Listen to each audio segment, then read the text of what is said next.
بسم اللہ الرحمن الرحیم۔ اللہ تبارک و تعالیٰ کے عظیم نام سے آغاز کرتے ہیں جو بہت مہربان نہایت رحم والا ہے۔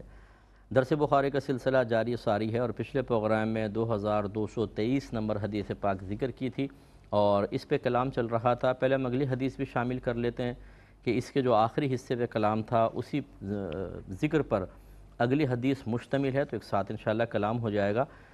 2224 نمبر حدیث پاک حضرت ابو ہریرہ رضی اللہ تعالی عنہ ہی اس کے راوی ہیں۔ وہ کہتے ہیں کہ نبی کریم صلی اللہ علیہ وسلم نے ارشاد فرمایا کہ اللہ تبارک و تعالی یہود کو ہلاک کر دے، ان پر چربی حرام کی گئی تھی، پھر انہوں نے اس کو فروخت کر کے اس کی قیمت کھا لی۔ تو اس سے دیکھیں معلوم ہوا، اب یہاں پر بھی وہی ہے کہ نبی کریم صلی اللہ علیہ وسلم کا ہو سکتا ہے یہ جملہ محاورتاً ہو، اللہ یہود کو ہلاک کر دے، تو یہ مطلب کوئی دعائے ضرر کرنا مقصود نہیں ہوتا، بعض اوقات یہ اسلوب کلامی ایسا ہوتا ہے محاورتاً ذکر کیا جاتا ہے۔ بہرحال نبی کریم کا یہ جملہ دعائے ضرر پر مشتمل ہے جو اظہار ناراضگی ہے۔ اس کا مطلب یہ ہوا کہ یہود پر ایک چیز حرام کر دی گئی تھی، اس کے باوجود وہ اس میں مشغول ہوئے تو اللہ تبارک و تعالیٰ کے نبی نے اظہار ناراضگی فرمایا۔ اس سے ہمارے مسلمان درس حاصل کریں کہ ہم بھی بہت ساری چیزیں جو ہم پر ممنوع ہوتی ہیں، حرام کر دی گئی ہیں، وہ ہم دیدہ دلیری کے ساتھ کر رہے ہیں اور یہ سمجھتے ہیں کہ اس کو کرنے کے باوجود ہم اللہ کے بھی پیارے ہیں اور نبی کریم صلی اللہ علیہ وسلم بھی ہم سے بالکل ناراض نہیں ہوں گے۔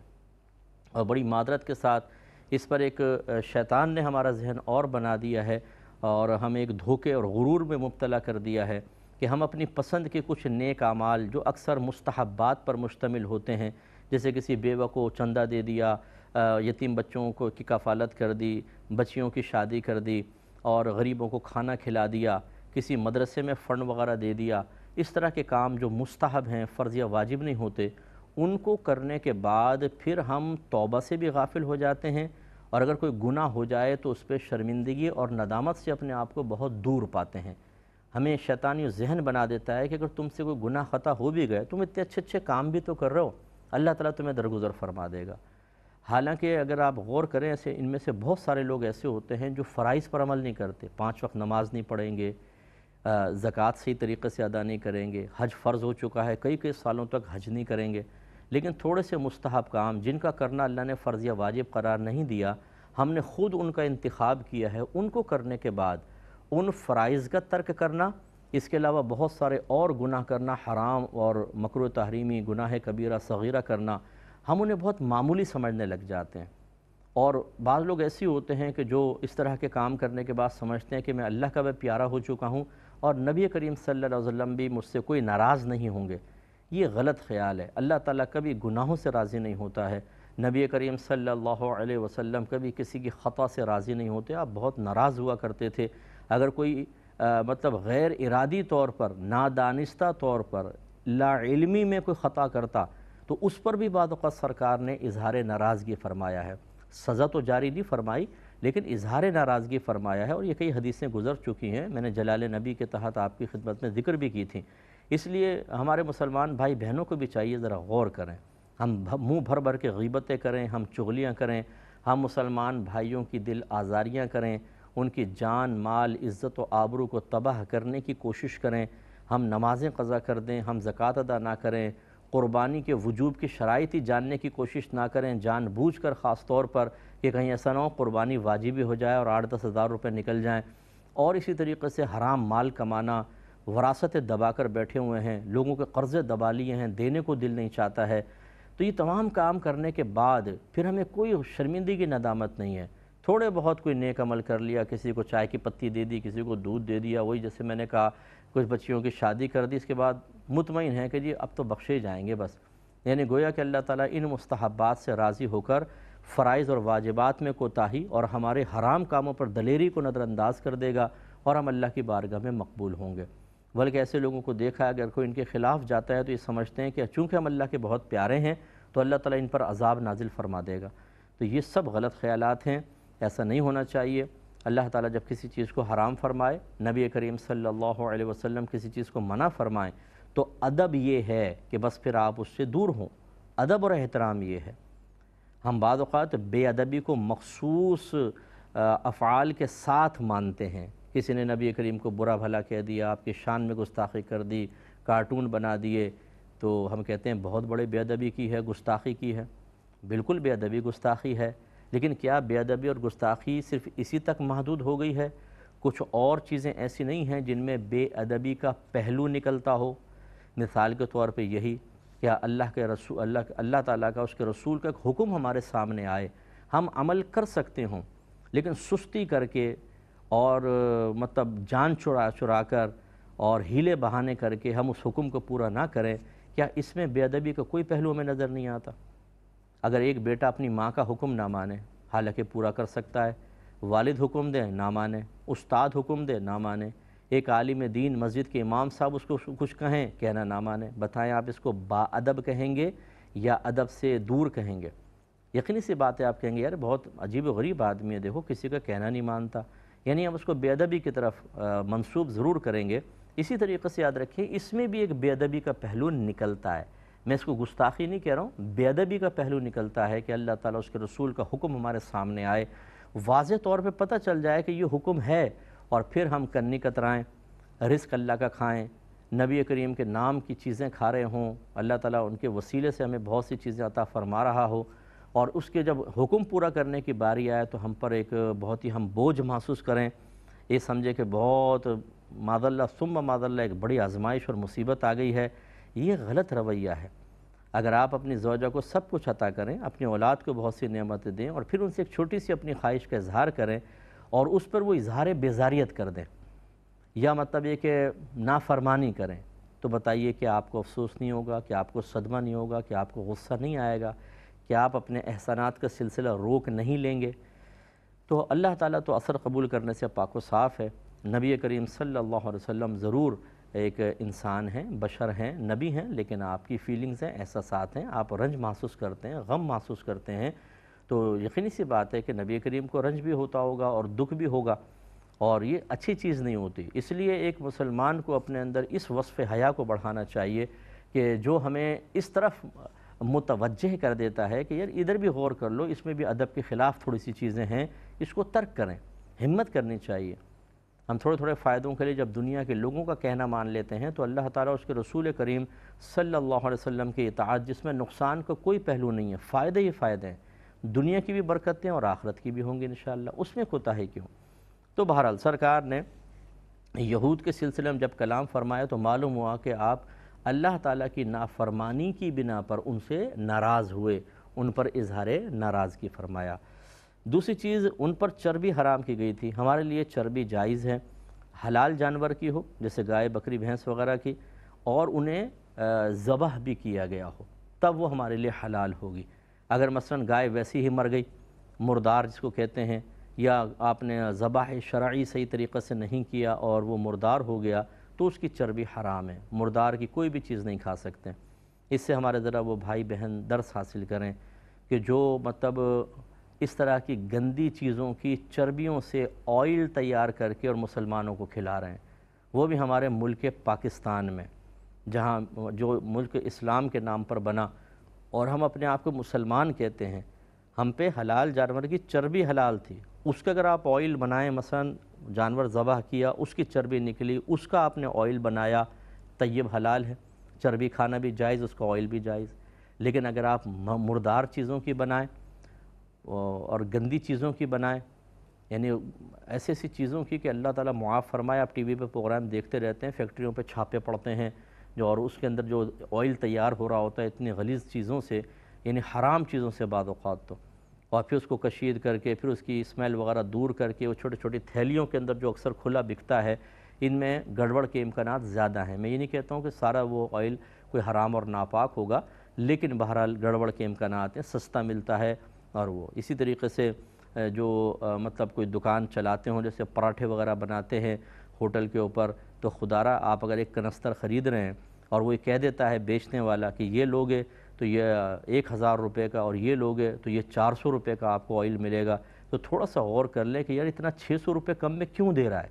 کس وجہ سے دے رہا ہے؟ اس میں ضرور کوئی نہ کوئی گڑبڑ ہوگی، تبھی تو وہ آپ کو سستا دے رہا ہے، اور آپ سستا لا کر وہاں پر اس کو اس آئل کے دوسرے ڈبے میں ڈال دیں، اس ڈبے کو غائب کر دیں، اور اس سے آپ پراٹھے بنا بنا کے لوگوں کو کھلا رہے ہوں، اس میں آپ اس آئل کے اندر پکوڑے تل کے اور سموسے تل کے کھلا رہے ہوں لوگوں کو، تو آپ خود سوچئے کہ آپ حرام کام کر رہے ہیں۔ تھوڑا سا پیسہ تو آپ کو حاصل ہو جائے گا، سامنے والا بیچارہ بیمار ہوگا، مضر صحت چیزیں کھا کر وہ ہلاک ہوگا، آپ کو شاید پتہ بھی نہ چلے یا آپ پہ کیس نہ بنے، لیکن میدان محشر کا حساب کتاب جمع ہے، وہاں پر آپ کو حساب کتاب دینا ہوگا کہ ایک ایک شخص اپنا حساب کتاب لے گا اور اللہ تبارک و تعالی گرفت فرمائے گا۔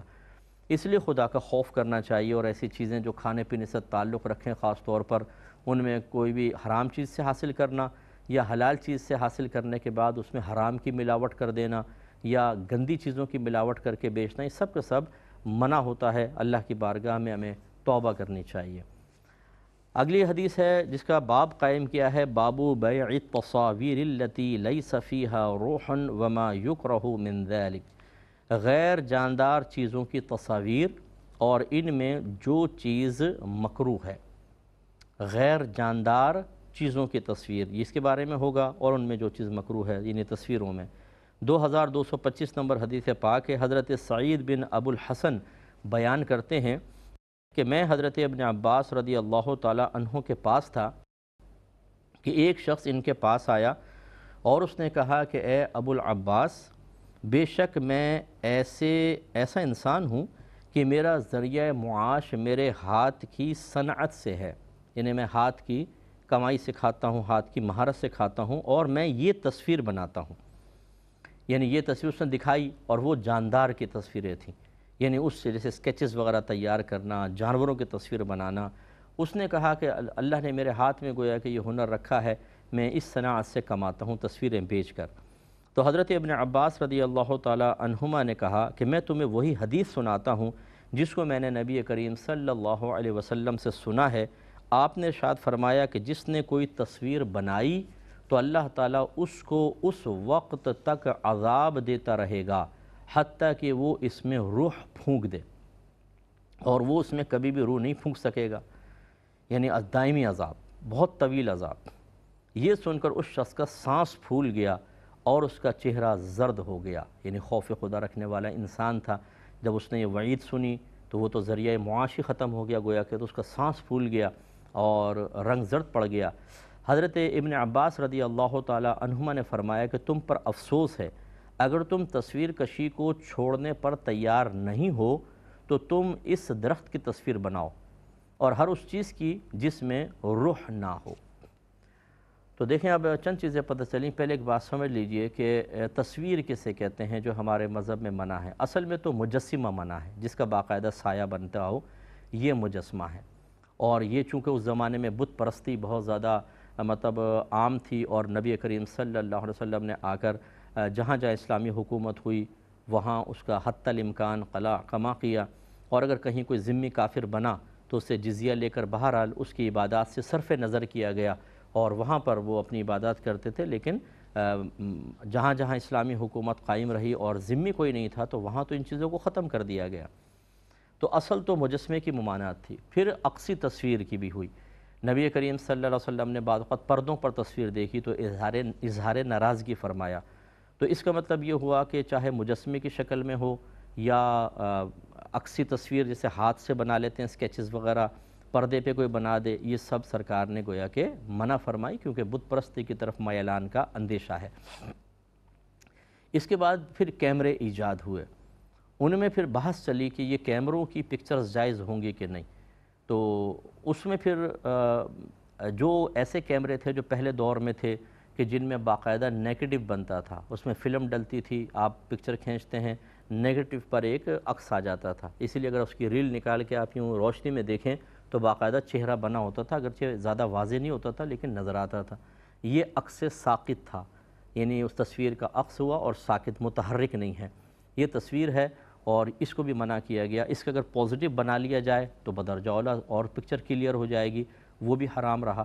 وہ پھر ضرورت کے تحت جائز قرار دیا، جیسے اس پہلے دور میں اسی طرح کے کیمروں سے کھنچ کر شناختی کارڈ بنتے تھے اور پاسپورٹ وغیرہ دیگر ڈاکومنٹس میں پکچرز لگتی ہیں، تو وہ ضرورت کے تحت جائز، ورنہ ان کو حرام رکھا۔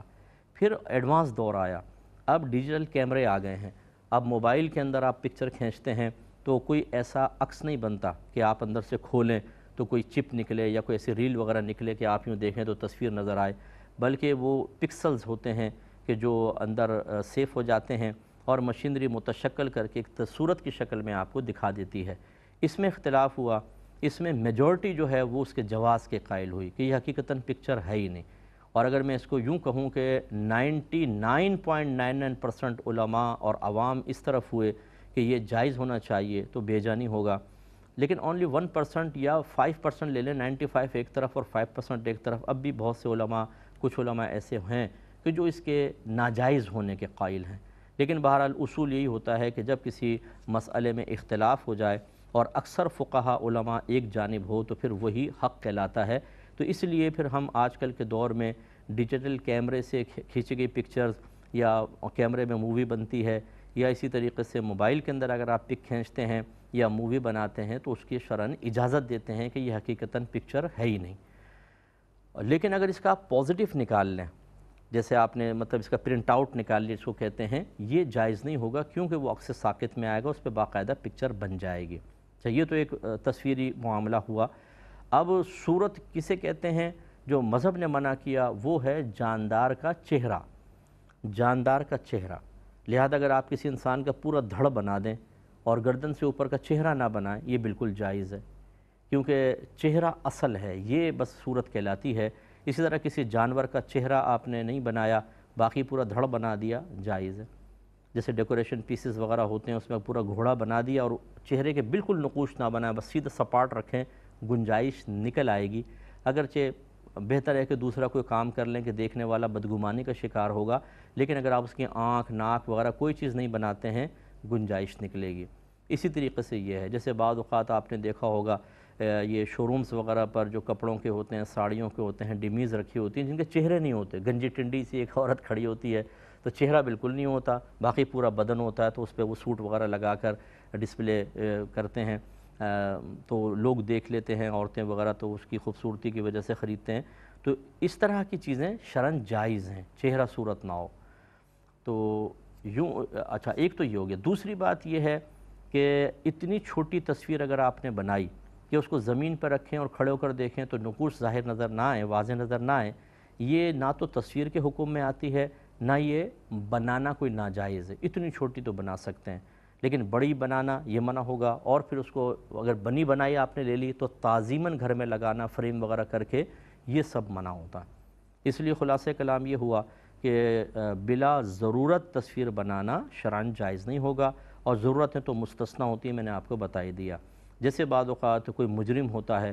لوگ کچھ اس پہ گواہ ہوتے ہیں تو ان کو کہتے ہیں کہ آپ بتائیں کہ اس کا حلیہ کیسا تھا، تو کچھ ماہرین ہوتے ہیں اسکیچز کے ماہرین کہ وہ سن کے اس کا چہرہ بنا لیتے ہیں اور کہتے ہیں ایسا تھا ایسا تھا، یہ تصویر جائز ہوگی اگرچہ پوری صورت بنائی جاتی ہے، لیکن چونکہ یہ مجرم تک پہنچنے کا ایک وسیلہ اور ذریعہ ہے، اس کی گنجائش نکلے گی۔ اب چونکہ ٹائم کم ہے تو ابھی کچھ چیزیں اس پہ رہتی ہیں، انشاءاللہ نیکسٹ پروگرام میں اس کو ذکر کریں گے۔ وآخر دعوانا ان الحمد للہ رب العالمین۔